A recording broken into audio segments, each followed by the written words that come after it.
यह दिलचस्प तुलना दो विशाल शख्सियतों से अंतर्दृष्टि प्राप्त करती है। एक, अल्बर्ट आइंस्टीन, जिन्हें आधुनिक भौतिकी का जनक कहा जाता है। दूसरे, गौतम बुद्ध, एक जागृत आध्यात्मिक मार्गदर्शक। हालांकि उनकी यात्रा अलग अलग दुनियाओं से संबंधित प्रतीत हो सकती है, दोनों एक ही प्रश्न की खोज कर रहे थे, अर्थात जीवन का रहस्य। आइंस्टीन की वैज्ञानिक दृष्टि। आइंस्टीन ने अपना जीवन ब्रह्मांड के नियमों की खोज के लिए समर्पित कर दिया। उनके सापेक्षता के सिद्धांतों ने हमारे अंदर क्रांति ला दी। स्थान, समय और पदार्थ की समझ और प्राकृतिक घटनाओं की भविष्यवाणी करने के लिए एक वैचारिक ढांचा प्रदान किया, अभूतपूर्व सटीकता के साथ। आइंस्टीन ने भौतिक ब्रह्मांड की व्याख्या के आधार के रूप में तर्क, अवलोकन और गणित पर भरोसा करते हुए कहा, ब्रह्मांड के बारे में सबसे समझ से बाहर की बात यह है कि यह समझ में आने योग्य है। फिर भी आइंस्टीन का दृष्टिकोण पूरी तरह से आध्यात्मिकता से रहित नहीं था। वह कहेगा, लौकिक धर्म जितना अधिक ऑनर्डर और ब्रह्मांड में जो सामंजस्य व्याप्त था, वह उतना ही अधिक एक उच्च बुद्धि की रचना, एक कृति प्रतीत होती थी, यद्यपि कोई व्यक्तिगत ईश्वर नहीं। बुद्ध की आध्यात्मिक खोज इसके विपरीत। बुद्ध ने आंतरिक सत्य की खोज की, बाहरी ब्रह्मांड पर नहीं बल्कि मानवीय पीड़ा की प्रकृति पर ध्यान केंद्रित किया। चेतना और आत्मज्ञान। यह ध्यान और गहन आत्मनिरीक्षण के माध्यम से था कि उन्होंने 4 आर्य सत्य और अष्टांगिक मार्ग तैयार किया, जो मानवता को जन्म, पीड़ा और मृत्यु के चक्र से बाहर ले जाने के लिए थे।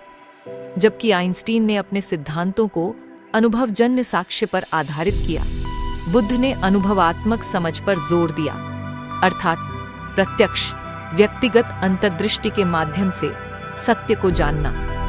उन्होंने वास्तविकता की प्रकृति के बारे में मौलिक प्रश्न पूछे और अक्सर ऐसे उत्तर दिए जो तर्क और कारण की पहुंच से परे थे, जैसे शून्यता या शून्यता और सभी चीजों की नश्वरता। जहां विज्ञान और अध्यात्म का मिलन होता है, आश्चर्यजनक रूप से उनके दर्शन समान आधार रखते हैं, विस्मय और आश्चर्य। ब्रह्मांड के प्रति आइंस्टीन की श्रद्धा सभी चीजों की परस्पर संबद्धता के लिए बुद्ध की सराहना के समान है।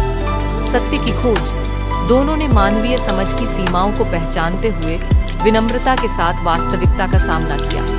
अंतर संबंध। आइंस्टीन के सापेक्षता के सिद्धांत और बुद्ध की परस्पर निर्भरता पर शिक्षाएं दोनों इस बात पर जोर देती हैं कि कुछ भी अलगाव में मौजूद नहीं। जहां वे अलग हो जाते हैं, कार्यप्रणाली, विज्ञान अनुभवजन्य साक्ष्य, प्रयोग और मिथ्याकरण पर निर्भर करता है। आध्यात्मिकता अक्सर आत्मनिरीक्षण, विश्वास और व्यक्तिगत अनुभव पर निर्भर करती है।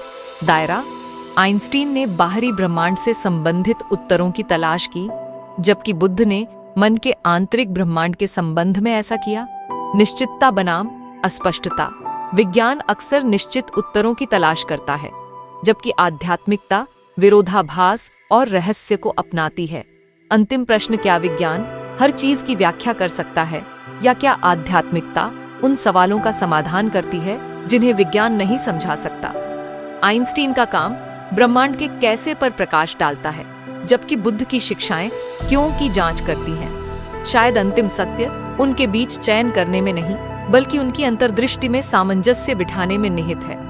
तो कौन सी चीज आपके साथ अधिक मेल खाती है, आइंस्टीन की तर्कसंगत स्पष्टता या बुद्ध की आत्मनिरीक्षण बुद्धि? हमें टिप्पणियों में बताएं। ये एक चौंकाने वाली ज्ञान स्क्रिप्ट के लिए एक आकर्षक तुलना है। ये काफी गहरा है और दोनों पक्षों को अच्छी तरह से ध्यान में रखता है। क्या मुझे अतिरिक्त शोध के लिए दृश्य प्रतिनिधित्व या कोणों के संबंध में विचारों पर और विचार मंथन करना चाहिए?